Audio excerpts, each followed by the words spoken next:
రాజన్న సిరిసిల్ల జిల్లా దక్షిణ కాశీగా విరాజిల్లుతున్న వేములవాడ రాజన్న ఆలయంలో మరో వివాదం రాజుకుంది. గోశాలలోని కోడెలు అప్పగింత వ్యవహారం వివాదాస్పదమవుతోంది. తెలంగాణ గోశాల ఫెడరేషన్ ద్వారా రాష్ట్రంలోని వివిధ ప్రాంతాల్లోని అనర్హులకు గోవులను ఇవ్వడంపై రాజన్న భక్తులు, బీజేపీ నేతలు ఆగ్రహం వ్యక్తం చేస్తున్నారు. ఇదే అంశంపై మరిన్ని వివరాలు వేములవాడ రాజన్న గోశాల నుండి మా ప్రతినిధి రఘు అందిస్తారు. దక్షిణ కాశీగా ప్రసిద్ధిగాంచిన శ్రీ వేములవాడ రాయరేశ్వర స్వామి దేవస్థానంలో అతి ఇష్టమైన మొక్కు కోడెమొక్కు. ఆ కోడెమొక్కు ద్వారా వచ్చే కోట్ల రూపాయల ఆదాయంతో కోడెమొక్కు వస్తుంటుంది. ఇక్కడ కోడెలు వచ్చే భక్తులు కోడెలు మొక్కు ద్వారా ఇక్కడ చెల్లించుకుంటుంటారు. అంతేకాకుండా వచ్చిన భక్తులు స్వామివారికి కోడెలు కూడా కొనుకొచ్చి ఇక్కడ స్వామివారికి మొక్కు చెల్లించుకొని పోతుంటారు. ఇక్కడ ప్రస్తుతానికి గత 3 రోజుల కింద మైబాద్ జిల్లా సంబంధించిన గో సంరక్షణ సోమేశ్వర గో సంరక్షణ వాళ్ళకి 20 కోడలు ఇవ్వాలని చెప్పి తెలంగాణ గోశాల ఫెడరేషన్ వాళ్ళు లెటర్ ఇవ్వడం జరిగింది. వారు గత 3 రోజుల కింద 20 కోడలు తీసుకెళ్లడం, దాని ద్వారా దాని వ్యాన్లో 24 కోడలు ఇక్కడ ఉన్న అధికారులు ఇవ్వడం జరిగింది. ఈ వ్యాన్ని మైబాద్ జిల్లా సంబంధించిన స్టేషన్ గన్పూర్ పోలీసులు పట్టుకొని అక్కడ ఎంక్వైరీ చేయగా అక్కడ అసలు మైబాద్ జిల్లాలో సోమేశ్వర గోశాల అనేది లేదు, అక్కడ గోశాల లేదు.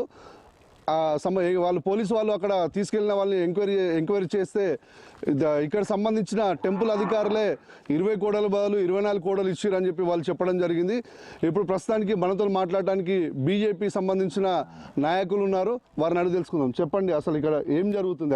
ఇక్కడ సంబంధించిన గోశాలకు ఇక్కడ గోశాల గత 2-3 రోజుల వస్తున్నటువంటి వార్తా కథనాల ద్వారా చాలా అయోమయ పరిస్థితులు ఉన్నాయి. దేవాలయ అధికారులు అసలు ఎన్ని అధికారిక గోశాలలు ఉన్నాయనేది ఇప్పటివరకు ఒక లెక్క చూపడం లేదు.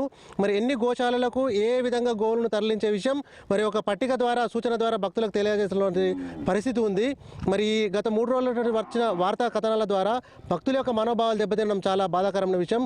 కోట్లాది రూపాయలు గోవుల ద్వారా మరి గోశాలల ద్వారా కోడెమొక్కల ద్వారా ఆర్జిస్తున్నటువంటి దేవాలయ అధికారులు మరి పూర్తిగా ఇక్కడ గోవుల పట్ల నిర్లక్ష్యం, ఒక షెడ్ లేకపోవడం, సరైన దానా లేకపోవడం, వాటి ఇష్టారాజ్యంగా అమ్ముకోవడం, మరి భక్తుల యొక్క మనోభావాలను భక్తుల యొక్క దృష్టిలో మరి ఈరోజు మరి ఇక వార్తా కథనాల ద్వారా మరి ఇవి కబేలకు తరలి వెళ్తున్నాయా లేదా గోశాలకు తరలి వెళ్తున్నటువంటి పరిస్థితి అయోమయ పరిస్థితుల్లో ఉన్నారు కనుక మరి వెంటనే దేవాలయ అధికారులు మరి ఈ సంఘటనపై మరి విచారణ జరిపి భక్తుల యొక్క మనోభావాలను కాపాడాల్సిన బాధ్యత వారిపై ఉందని చెప్పి మేము భారతీయ జనతా పార్టీ పక్షాన కోరడం జరుగుతూ ఉంది. కనీసం రైతులకు ఒక రైతుకు 2 ఆవుల చొప్పున ఇవ్వాలని చెప్పి కూడా వాళ్ళు కోరడం జరుగుతుంది.